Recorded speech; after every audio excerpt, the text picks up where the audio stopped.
سوال یہ مفتی صاحب کہ طلاق اس نے بھیج دیا, اب اس نے ڈیلیٹ کر دیا. یس. اب لڑکی نے دیکھ لیا, اب جب اس نے واٹس ایپ اوپن کیا تو اس کو ڈیلیٹڈ میسجز دکھے, تو اب بتائیں اور طلاق. ڈیلیٹ بھی فار ایوری ون کیا ہوگا. ٹھیک ہے, دیکھیں طلاق جو ہے نا یہ یوں سمجھے گولی کی طرح ہے. ٹھیک ہے, تیر ہے نا, کمان سے تیر چل گیا, غلطی سے چلا تو بھی تیر تو نکل گیا, ٹریگر دب گیا گولی تو نکل گئی. ارادی طور پر چلا ٹھیک ہے, گولی نکل گئی یا تیر نکل گیا. ٹھیک ہے, اب جب نکل گیا تو کیا آپ پکڑ کے واپس لے کر آئیں گے؟ اگر اس نے میسج نہیں پڑھا تو بھی طلاق ہو گئی. اچھا تو بھی طلاق ہو گئی. یس. یہ نکل گیا. یہ کمرہ ہے نا, اس کمرے میں شوہر بیٹھے, کوئی بندہ نہیں ہے, اور زبانی کہے کہ میں نے اپنی بیوی کو طلاق دی طلاق دی طلاق دی, طلاق ہو جائے گی. اچھا, یہ لوگوں کے ذہنوں میں غلط فہمی ہے کہ طلاق واقع ہونے کے لیے زوجہ کا سننا لازم ہے. نو, طلاق دی وہ تیر نکل گئے.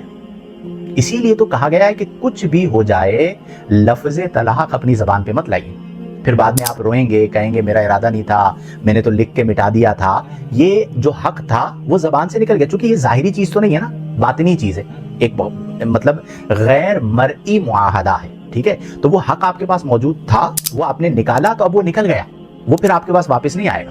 اس لیے کچھ بھی ہو جائے, میں اکثر ایک بات سمجھاتا ہوں کہ اپنی زبان پر لفظ طلاق آپ نے نہیں لانا, کچھ بھی ہو جائے, ورنہ پھر آپ بعد میں پچھتائیں گے. میرے پاس ایسے سینکڑوں کیسز ہیں, آج بھی اگر ہمارے پاس 100 کالز آتی ہیں دنیا بھر سے تو اس میں یوں سمجھیے کہ 60% طلاق کے کیسز ہوتے ہیں. 60% یعنی 60 کالیں جو ہیں وہ طلاق کے مسئلوں کی ہوتی ہیں, یا طلاق ہو چکی ہوتی ہے یا ہونے والی ہوتی ہے. تو اس لیے پھر بعد میں پچھتائیں گے, یا ایسے کیسز آتے ہیں جن میں طلاق دے چکے, اب پریشان ہیں کہ مفتی صاحب ہم کیا کریں. تو آپ جب ایک شرعی کام کرنے جا رہے ہیں تو پہلے ہی کسی مفتی کے پاس چلے جاتے, اور پھر وہ آپ کو بتاتا کہ بھئی طلاق احسن دے دو, کہ بالفرض تم سے غلطی ہو بھی گئی تو تمہارے پاس رجوع کا آپشن ہو, رجوع عدت میں نہ بھی کیا تو بھی حلالے کی ضرورت نہیں ہے, تاکہ طلاق مذاق نہ بنے, صرف نیا نکاح ہو جائے. یہ جو ہمارے ہاں حلالہ کا کانسیپٹ ہے اور اس پر اعتراضات ہوتے ہیں, وہ ہمارے اپنے کرتوت ہیں. شریعت نے ہمیں مشکل حکم نہیں دیا تھا, شریعت نے تو 3 حق دیے آپ کو, کہ ایک حق آپ نے استعمال کر لیا اور عدت گزر گئی تو وہ عورت آپ کے نکاح سے نکل چکی ہے. 10 سال کے بعد بھی آپ کو اس عورت سے نکاح کرنا ہے تو بغیر حلالے کے آپ کر سکتے ہیں. شریعت نے آسانی دی ہے, ہم نے مشکلات پیدا کی ہیں.